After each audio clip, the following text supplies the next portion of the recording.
Okay, I think we're just going to go ahead and get started. So thank you all for joining us. We really appreciate you being here, and we appreciate your interest in LMU. We are here to discuss financial aid. Financial aid is available. That's the good news. So let's dive right in. So please mute your audio and use the Zoom Q&A box to type in your questions. I have someone with me from financial aid that's assisting, and I'll introduce you in a minute. We are happy that you're here. So your host today is myself. My name is Jennifer Vaughn. I'm the Associate Director of Graduate and Professional Programs. And today I have Maria Flores with me. She is our Scholarship Manager. Thank you for being with us, Maria. Okay, so today's topic, what are we going to discuss today? We're going to talk about the definition of financial aid. We're going to talk about applying for financial aid and eligibility, types of financial aid, the cost of attendance, and then we're just going to go over some helpful tips, and we'll provide our contact information for you. So the definition of financial aid, what is financial aid? So financial aid is an umbrella term that includes any funds that do not come from you personally to pay for college. It includes things like gift money, which are grants and scholarships that you do not need to repay. So that's the best kind of financial aid that anyone can receive. It includes loans, meaning borrowed money that will need to be repaid, and usually you have to repay it with interest. It also includes work, money that is earned as payment for a job on or off campus. So kind of, work study. And where does financial aid come from? It comes from the federal government, the state, universities, and private sources like an employer, church, or a scholarship foundation. So applying for financial aid, it's a really easy process. All you have to do is complete the FAFSA for us to determine whether you're eligible for federal student loans. And we'll go over the eligibility in a second. Students who plan to attend the spring or the summer of 2024 will need to complete the 23-24 FAFSA. And that FAFSA is available now on studentaid.gov. For those students that are thinking about the fall of 2024, you would need to complete the 24-25 FAFSA. And that FAFSA won't be available until December 1st. And again, both of them available on studentaid.gov. So what does the FAFSA do for us? The FAFSA helps us determine a student's aid eligibility for financial aid. To apply, students must create an FSA ID, username and password, before completing the FAFSA to sign your FAFSA electronically. Now, if you completed a FAFSA as an undergraduate student, you can use the same the username and password to log in to complete your FAFSA. It would not change. The income provided would be based on the 2022 income and your taxes. And now that's for the 24-25. If you're completing the 23-24 FAFSA, it's based on your 2021 income and taxes. LMU school code is 001234. I love our school code because I feel it's super easy to remember. And the FAFSA, just something to remember, it has to be completed every year. And I know that most of you that are coming from undergraduate programs and borrowed and applied for the FAFSA already know that you have to complete it yearly. Also, you want to make sure that you complete your department's scholarship application. Here at LMU, every college has their own scholarship application, and you want to complete that as soon as you're admitted and submit it directly to your department to see if you're eligible for any institutional aid. And that means grants or scholarships. Again, that's free money that you wouldn't have to repay. Aid eligibility, do I qualify? That's always the big question, right? So to qualify for federal student aid, that's only federal student aid, that's not institutional aid. You must be a U.S. citizen or eligible non-citizen. You must have a high school diploma or equivalent. You must have a valid social security number, and you must be enrolled in an eligible degree-seeking program or eligible non-degree credential program. And that only applies to students in the eligible non-degree credential program. I'm referring to students in the School of Education. Also, you must be enrolled at least half-time. And for graduate degree-seeking students, half-time is considered 3 units. For non-degree credential students, it's 6 units. And you must maintain satisfactory academic progress.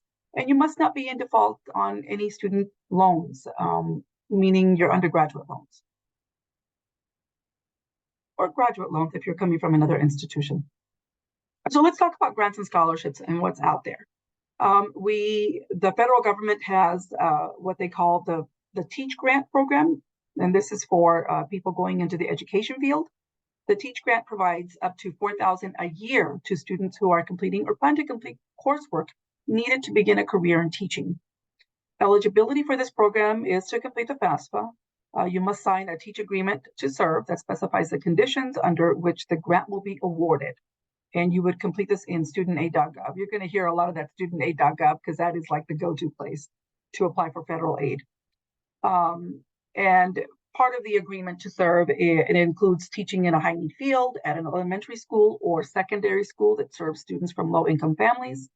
And you must agree to work for 4 complete academic years within 8 years of completing your degree. And these are only some of the requirements. You want to make sure that you go on that studentaid.gov and read the teach agreement to serve so that you're fully informed if you decide to take advantage of this program for those that are going into the teaching program or teaching field. Something to note is if you don't meet the requirements of your service obligation, all Teach grants you receive will be converted to a direct unsubsidized loan from the date it was disbursed. And you must repay those loans in full with interest charged from the date of each disbursement.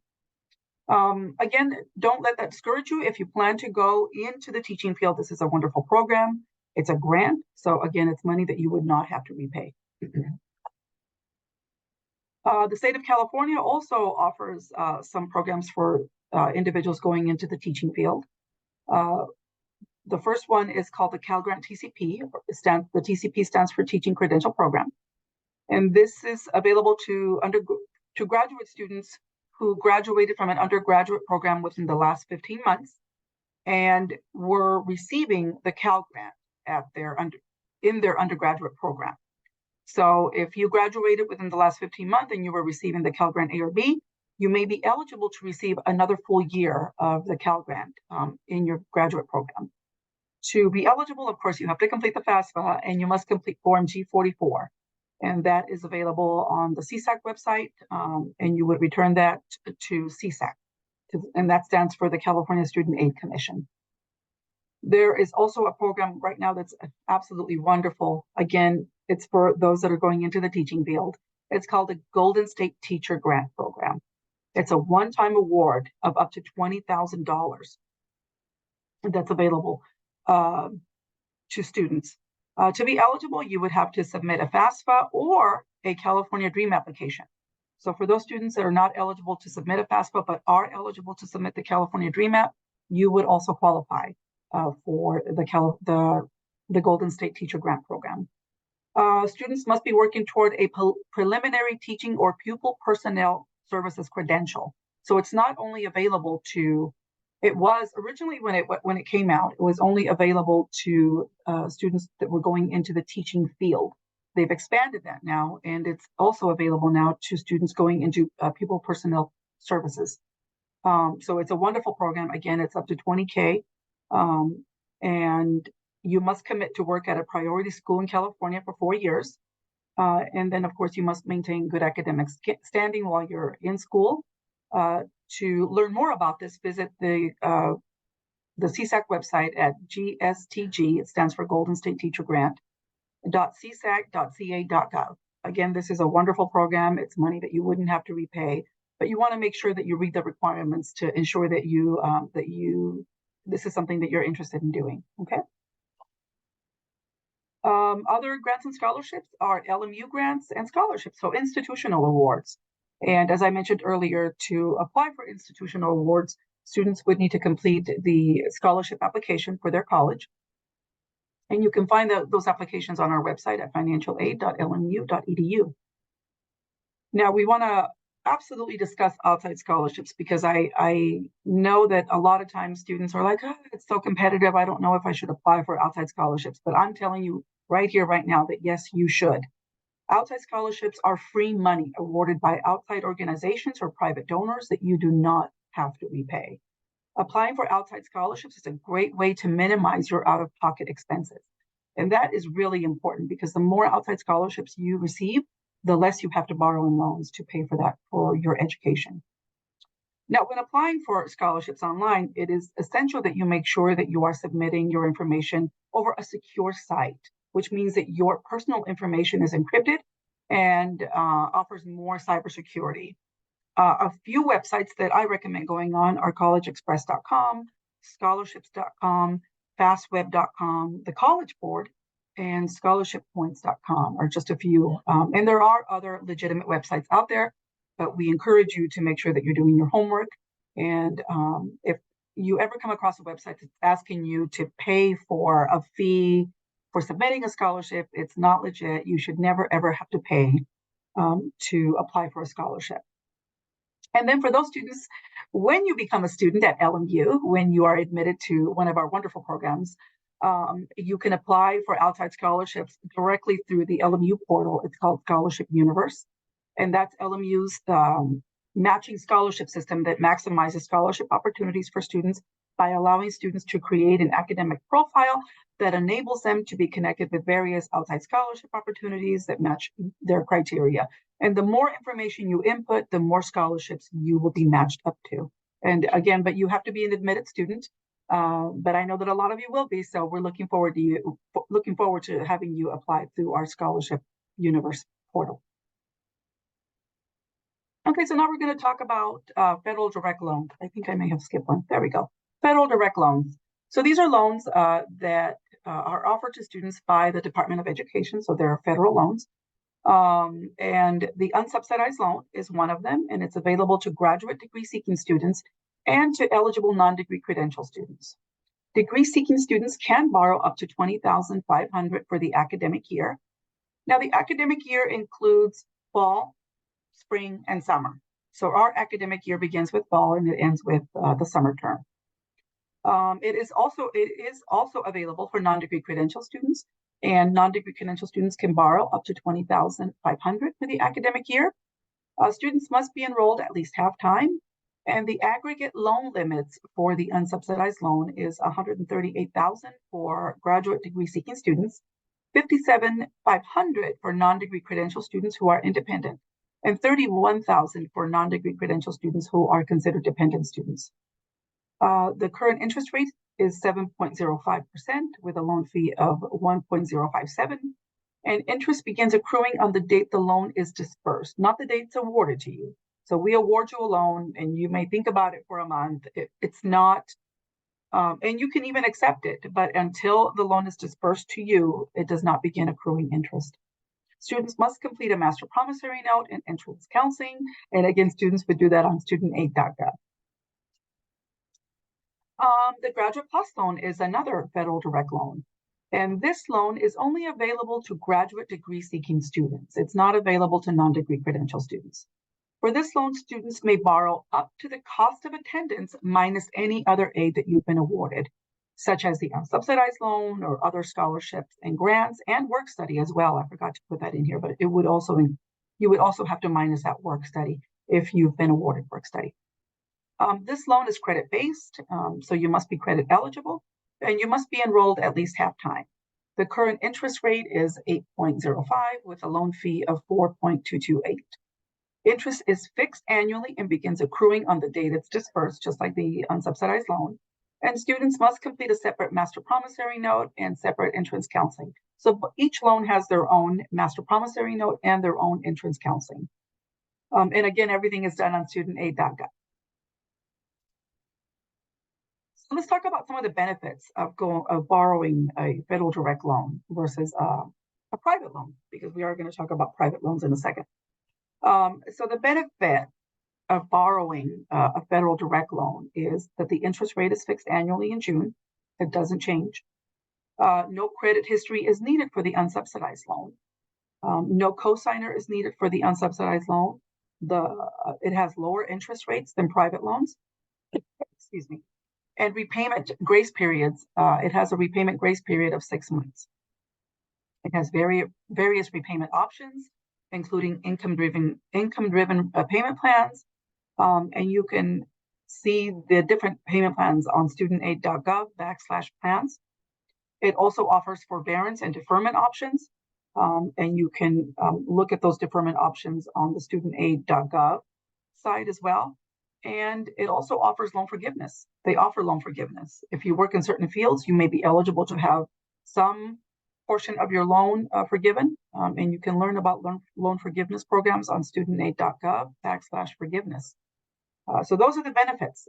So we always encourage students to go the federal direct loan route first before the private loan. So other loan options, the private alternative loan is what we call we call it the private loan. But yeah. So the private loans are offered by commercial lenders, not supported. So these loans are not supported by the state or the federal government.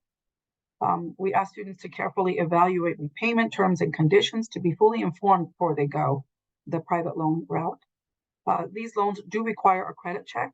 They have maximum loan amounts. They have different qualifications because they set their own qualifications. They do have repayment plans that you want to make sure that you look into before you decide to go the private loan route. And then the interest rates do vary for these.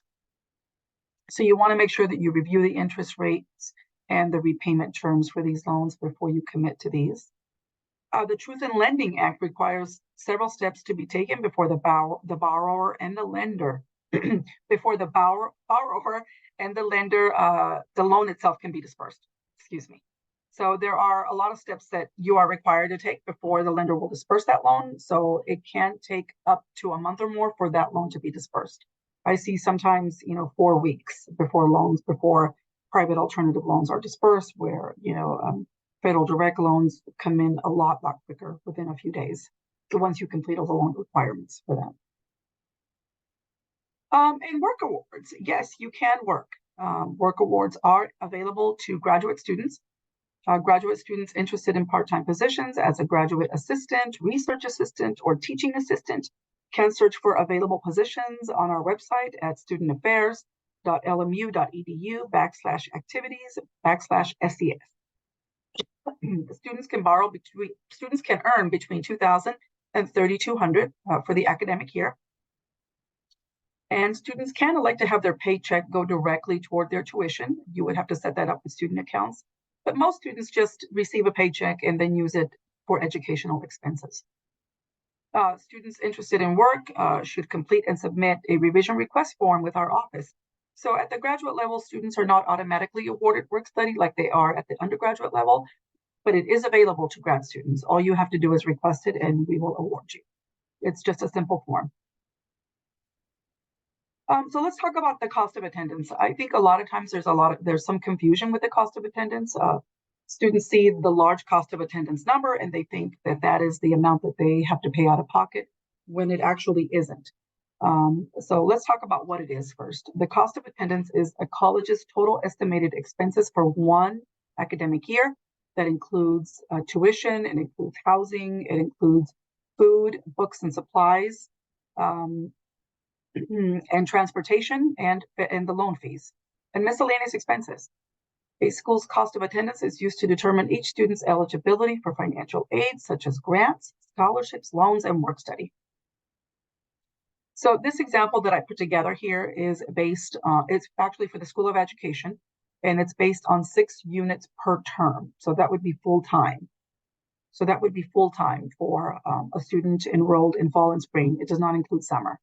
So the direct expenses, which means that this is directly charged to the student that you would have to pay the university, would be your tuition, and it would be your graduate fees. So the total for a student taking 6 units per semester would be $18,704. That is what you would have to pay the university, your tuition and your graduate fees. And that's what we consider direct expenses. Indirect expenses are not charged to the student. It is just the assumption of what it could potentially cost you for the academic year for food, housing, books, supplies, transportation. So in this example, the total indirect expenses add up to $33,938.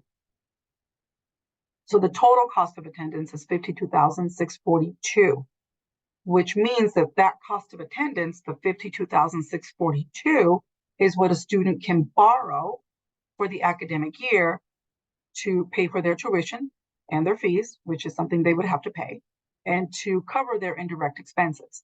Now, a student that feels that, oh, I don't need, 4,428 for personal and miscellaneous expenses, I don't need to borrow that amount.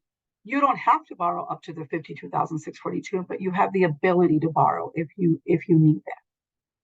So your cost of attendance may be higher depending on your program of study and your unit enrollment. So I know we have students here from SFTV, and your expected at the first year, I believe you take 9 units per semester. So your cost of attendance would be higher than someone in the School of Education.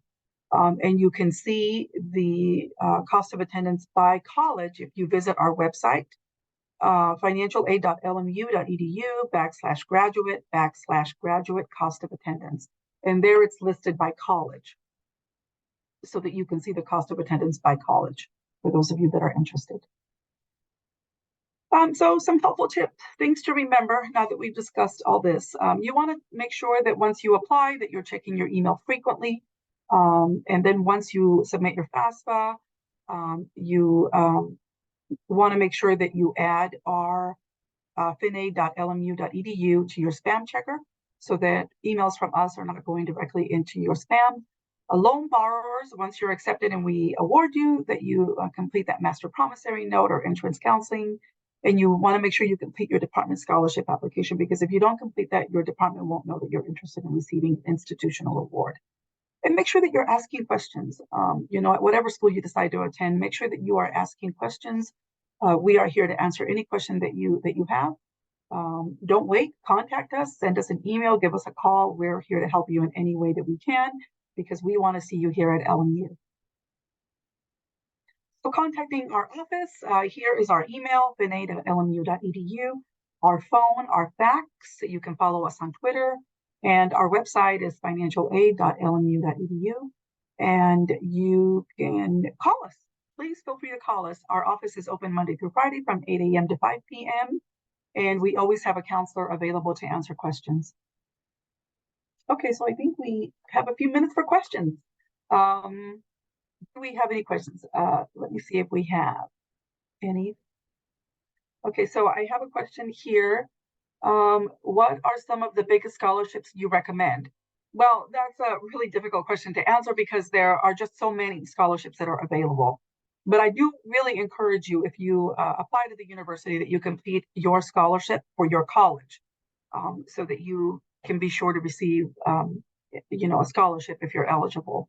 But I do encourage students to go and search for outside scholarships, because the more outside scholarships you receive, the less you have to borrow. And they are out there. And I know sometimes it seems like a daunting task, because you have to complete not a resume, but you have to complete probably like a statement of some kind. But I'm telling you, if you complete one good statement, you can reuse it for a lot of the scholarships that are out there. So I do encourage students to apply for those outside scholarships and take advantage of that money that's out there. Is there anyone that wants to ask a question live? We are here to answer questions. If you're not comfortable answering questions or asking questions here, you can email me. I'm going to provide my email. Maria, will you please type in my email on the in the chat box for everyone? If you're not comfortable asking questions here, feel free to send me an email, and I am happy to answer any questions you have. And if I'm not the person for your question, I can certainly find someone that can answer it for you. So we have a few more minutes if anyone wants to type in a question or ask a question.